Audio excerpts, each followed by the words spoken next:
Dans cette vidéo, je vais te montrer certaines crypto-monnaies qui pourraient intéresser BlackRock en termes d'investissement. Il faut savoir que BlackRock ayant plus de 10 milliards d'actifs sous gestion, le fait qu'il rentre sur telle ou telle crypto pourrait faire exploser son cours.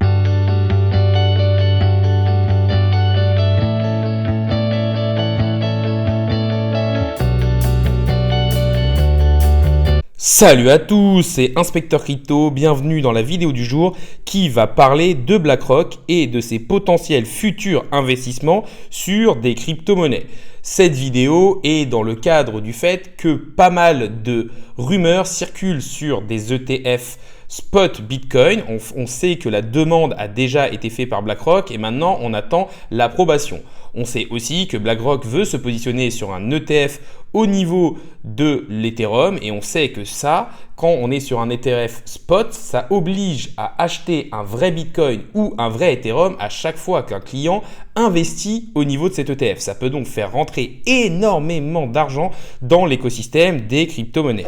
N'hésitez pas à liker la vidéo, à me dire selon vous quels seront les cryptos que BlackRock va vouloir acheter. N'hésitez pas non plus à vous abonner, ça récompense le travail que je fais au jour le jour et ça permet de faire grossir la communauté. Mais on va tout de suite rentrer dans le vif du sujet en regardant une liste de cryptos qui pourraient intéresser dans le futur BlackRock. Alors comme je vous l'ai dit, la première crypto-monnaie c'est bien sûr Bitcoin. On sait qu'ils ont déjà déposé des demandes et que beaucoup d'autres gestionnaires d'actifs ont déposé des demandes. Donc maintenant on n'attend plus que leur acceptation, mais connaissant le fait que BlackRock ait quasiment eu 100% de ses ETF acceptés, on se dit que ça ne devrait pas être un problème pour eux. Pour moi, le deuxième, ce serait Ethereum. En effet, Ethereum a maintenant une énorme crédibilité, il est là depuis un moment et en plus, avec le fait que l'on puisse staker ces Ethereum, on peut même avoir un gros rendement. Donc ça devrait énormément attirer BlackRock avec aussi le fait que Ethereum soit décentralisé. Il faut savoir que pour BlackRock, une bonne crypto-monnaie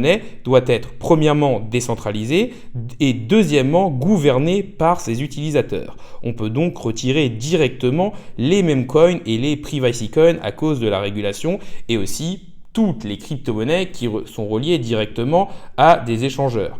Pour moi, il faut donc trouver des crypto-monnaies solides qui peuvent tout simplement attirer des investisseurs et qui ont un excellent risque-rendement. Je pense par exemple à Chainlink et à Polygon Matic. Alors Chainlink parce que c'est un oracle qui sont indispensables à l'écosystème des crypto-monnaies et c'est surtout un projet qui est en train de sortir énormément de produits et qui est très rentable. Et ça peut énormément attirer les gros investisseurs institutionnels, sachant que le staking sur Link est arrivé. Le projet Polygon Matic est lui un layer 2 au niveau d'Ethereum et en plus de ça, il est énormément utilisé, déjà bien capitalisé et a un bon risque-rendement. Donc je pense que c'est une crypto qui pourrait bien sûr plaire à Larry Fink qui est le PDG de BlackRock. Ensuite, pour moi, certaines crypto-monnaies qui n'ont pas énormément de fondamentaux mais qui intéressent les investisseurs institutionnels par le fait que ce soit d'anciens projets, on va dire qu'il y a pour moi le Litecoin qui est tout simplement une espèce de copie de Bitcoin et les forks de Bitcoin comme Bitcoin Cash. En fait, ce qui me fait dire ça, c'est qu'ils sont déjà intégrés dans des fonds comme ceux de Grayscale. Et donc, je me dis que des ETF ou un investissement de BlackRock dessus pourrait bien sûr arriver parce que c'est déjà quelque chose qui attire la plupart des personnes. On sait que Larry Fink est aussi un fan de finances décentralisées.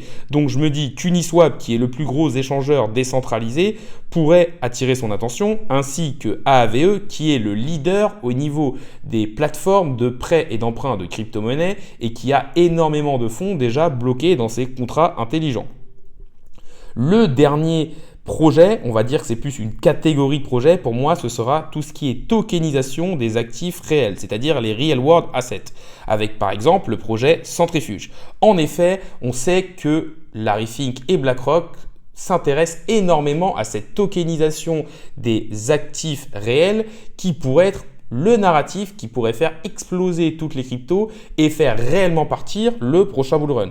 En effet, ça c'est un marché monstrueux, c'est-à-dire qu'on a déjà tout l'immobilier qu'on pourrait tokeniser et ça permettrait surtout à des personnes de pouvoir rentrer avec très peu de fonds, c'est-à-dire que vous pouvez investir et acheter une petite part d'une maison pour par exemple 50 $. Donc ça permet à des personnes d'investir dans l'immobilier sans avoir énormément d'argent de côté. Et les real world assets, ce n'est pas seulement l'immobilier, ça peut aussi être les matières premières, les actions et encore beaucoup d'autres choses. On arrive sur la fin de la vidéo, donc déjà n'hésitez pas à aimer cette vidéo, à me dire en commentaire les crypto-monnaies qui, selon vous, seront dans le panier d'investissement de BlackRock. N'hésitez pas non plus à vous abonner, ça récompense le travail que je fais au jour le jour et ça permet de faire grossir la communauté. Pour résumer, on a vu certaines crypto-monnaies qui pourraient intéresser dans le futur BlackRock, que ce soit de par les critères qui ont été évoqués par cette entité ou de par les préférences de son PDG. On a aussi regardé le fait que d'un point de vue fondamental, ces cryptos soient très solides et qu'elles soient indispensables à l'écosystème des crypto-monnaies. La vidéo du jour est maintenant finie. Salut à tous et à la prochaine.